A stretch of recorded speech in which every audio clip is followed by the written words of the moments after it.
I am 82 years old. 4 months ago, I spent 7 hours lying on my kitchen floor, staring at the ceiling, entirely unable to get up.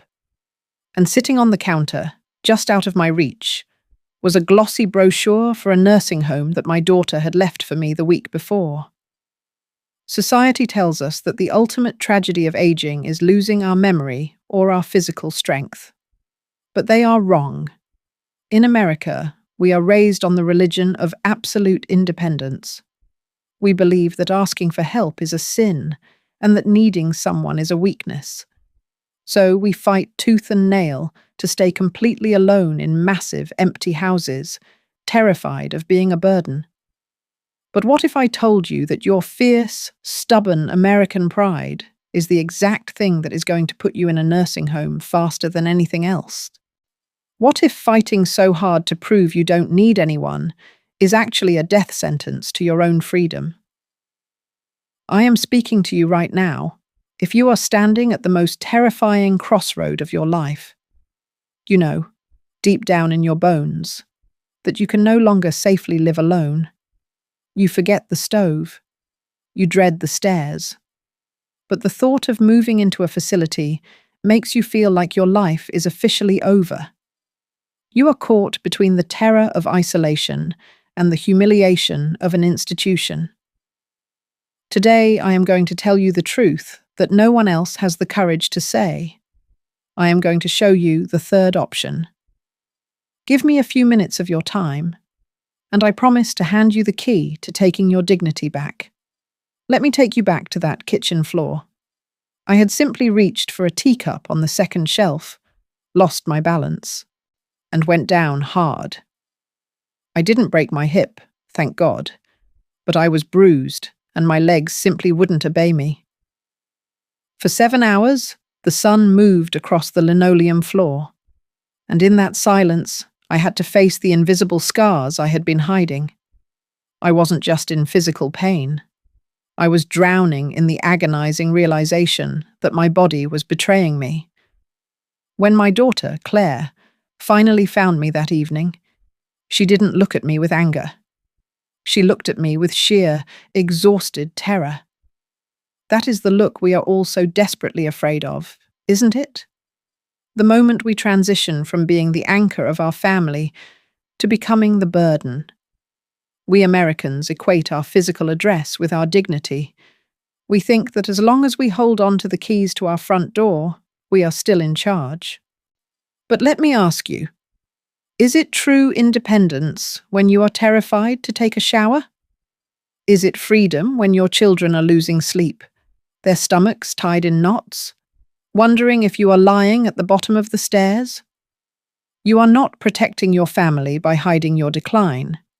You are holding them emotionally hostage.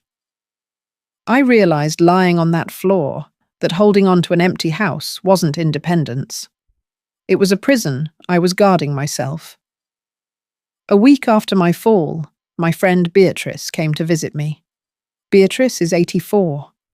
2 years ago, society would have called Beatrice a failure because she sold her beautiful 4-bedroom suburban home and moved into a small, attached in-law suite at her son's house.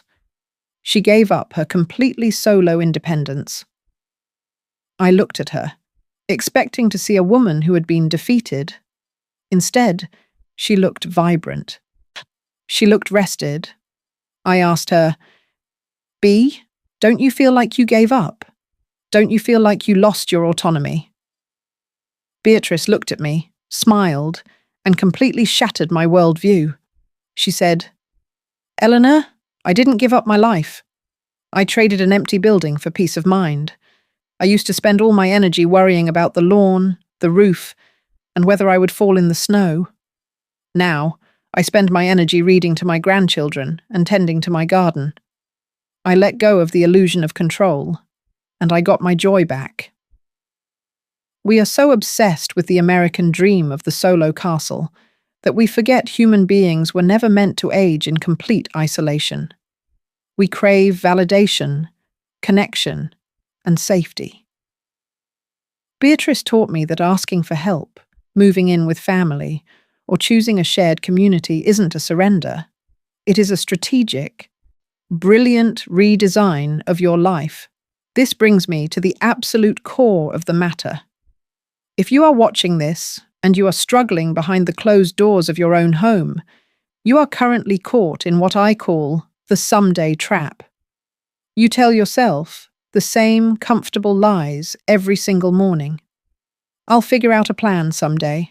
I'll look into my living options after the holidays. I will finally ask my family for help when it gets really bad. But let's do the brutal math of life. It is cold, but you desperately need to hear it. I am 82 years old. I am standing so close to the edge of the cliff that I can literally feel the wind. If I am lucky, I have maybe 1,000 days left. If you are 75, maybe you have 2,000. I want you to really think about how you are spending those finite numbers. If you spend those precious, unrepeatable days sitting alone in a massive, silent house, completely paralyzed by the fear of falling on the stairs, paralyzed by the stubborn pride of not wanting to ask your children for a compromise, what are you actually doing? You are throwing away the very last treasures you possess. You are actively choosing to guard a dusty museum of your past while completely sacrificing the peace of your present. Every single time your daughter calls and you lie, saying, "I'm doing just fine, dear," when you are actually terrified to step into your own shower, you aren't just delaying a difficult conversation. That specific moment of potential connection dies forever. There is no later to make up for it. There is no magically perfect future where this gets easier. There is only right now. And here is the most terrifying truth of all.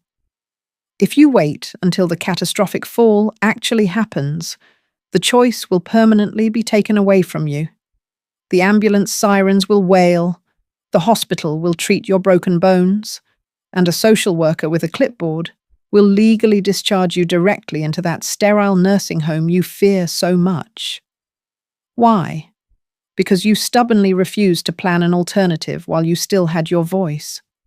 If you trade your right now for the foolish illusion that things will magically fix themselves, you are making the absolute worst bet in the history of gambling.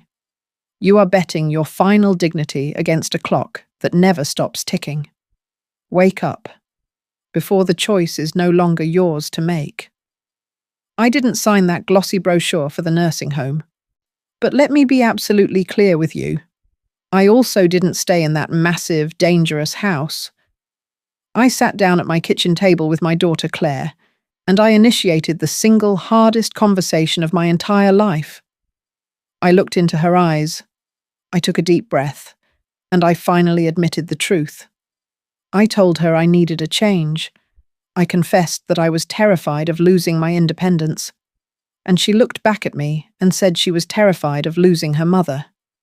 Do you know what happened when I dropped the heavy armor of my American pride? The world didn't end. My daughter didn't look at me with pity. She looked at me with profound relief. We worked together as a team. We found a beautiful middle ground, a smaller, assisted independent living community. I still have my own front door. I still make my own morning tea. But if I fall, there is someone there to help me stand back up. I swallowed my stubborn pride, and in return, I got my entire life back. Now, I am giving you a challenge. This is your 10-minute mission to redeem the rest of your life. This is highly actionable advice from a woman who has absolutely nothing left to hide.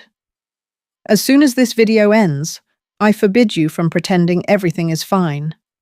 Do not close this screen and go back to sleepwalking through your quiet anxiety.